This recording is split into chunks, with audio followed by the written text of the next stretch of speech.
Alex White, the Minister responsible for primary care, has today admitted that the government's not going to meet its own deadline for free GP care for under sixes. It's not the only controversy to hit the health sector this week. We had the discretionary medical card issue as well. We'll speak with Dr. Ruairi Hanley in just a minute, but first let's hear what Alex White said about free GP care in front of the Oireachtas Subcommittee on Health today, in particular when it's going to come in. We did say June, July. It's not going to be June, July. I see every possibility for this to be implemented by the autumn. I see that as a realistic prospect. We've now got the framework basis for negotiation and consultation with the IMO, and I'm hopeful that it will get it underway quickly. Now, one man who has to be picked up off the floor after that revelation from Alex White is Ruairi Hanley, the GP and medical columnist who's a regular on the programme.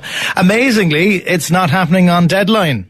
Oh, there is a massive shock, Jonathan, absolutely. I mean, these guys have consistently made a mess of this from day one. They tried to ram it down the throats of GPs and the population without any consultations. That failed miserably. Now they're talking about actually having consultations. I could actually see this plan being quietly abandoned in a few months by the next Minister for Health, Jonathan. I wouldn't be surprised, especially now that the state has to find 13 million to give back discretionary medical cards. On the point of the discretionary medical cards, what was your reaction when you heard that after all the protests, after all the outrage, after all the basic injustice, that they've finally admitted that there were unintended consequences to what they were trying to do? Well, I'll tell you what, Jonathan, I'm extremely angry about it because I'm 2.5 years highlighting this issue in public. I was on your station many times talking about this last year and the year before. I wrote about it in the national press. To put it in context, in January 2012, that's 2.5 years ago, 116 GPs in the northeast of this country wrote to the Minister for Primary Care at the time saying they were withdrawing from primary care teams in protest at the cancellation of medical cards that was widespread. It's been going on right throughout the last 2.5 years. They denied it every single time. They have denied, and then they were finally caught because what happened was politicians went on the doorsteps in the local elections and heard the truth. And the HSEs told the politicians there was no problem. The people knew what was going on. The GPs knew what was going on, and we were consistently ignored. And now finally they've admitted it. It really is disgraceful. The one thing I don't agree with you, I don't agree that this is necessarily the HSE's fault. They were implementing policy. It's the politicians who decide the policy, and it was only when they started feeling political heat that they realised they had to adjust the policy accordingly. That's the line the HSE has come out with. But that's actually not what happened. You're quite right. There was a policy change. It was said by the government that nobody was being affected by this, that people were, the politicians were telling us we were effectively imagining this, the people losing their medical cards. And the HSE said, remember all the lines they came out with? There was one, there has been no change to the criteria. Well, if there was no change to the criteria, why did tens of thousands of people lose their medical cards? And Ruairi, would you have a concern, and I put this to the HSE yesterday, and they did deny it officially at least, that what has happened now is that they have put in some kind of stopgap whereby they're giving back all the cards they took off people, but that doesn't address the other people who are going to be diagnosed today, tomorrow and the day after from these conditions, who still won't be able to get a discretionary medical card because the means test will apply to them. It doesn't apply to people who got discretionary cards in the past. Exactly. It's a joke, Jonathan. It's a public relations gesture because they got a bloody nose in the local elections.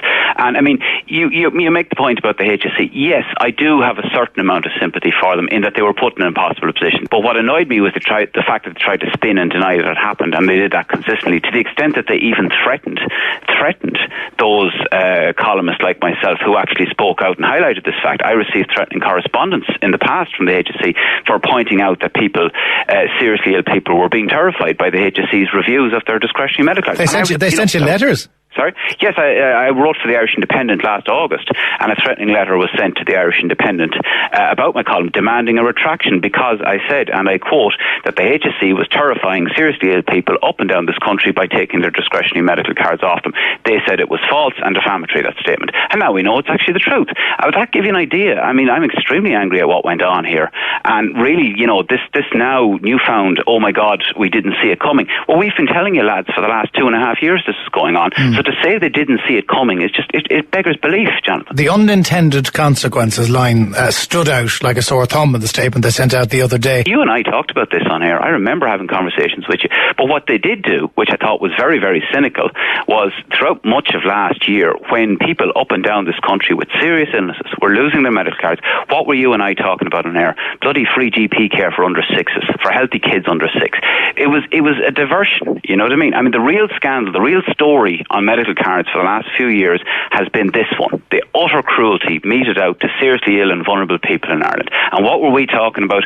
Free GP cards for healthy kids in well-off suburbs in Dublin. I mean, that's just rubbish. That's what we've been at. We've been messed around here big time by the government, and it really is, you know, there's absolutely no reason I can think of that James Ruairi should stay in his job after this. And what about Alex White? He's the man who is in charge of this particular area. He's looking to be the next Labour Party leader. He's made a mess of this. Now, he can try and blame it on James Ruairi, which is probably what will happen, but certainly he is the Minister for Primary Care, and he should have been aware of these problems. When my colleagues and I wrote to, in January 2012, the 116 colleagues I mentioned earlier, the Minister at the time was actually Roisin Shortall, and she got onto the HSE and said, what's the story here, lads? And they denied everything, and she sent us back to denial.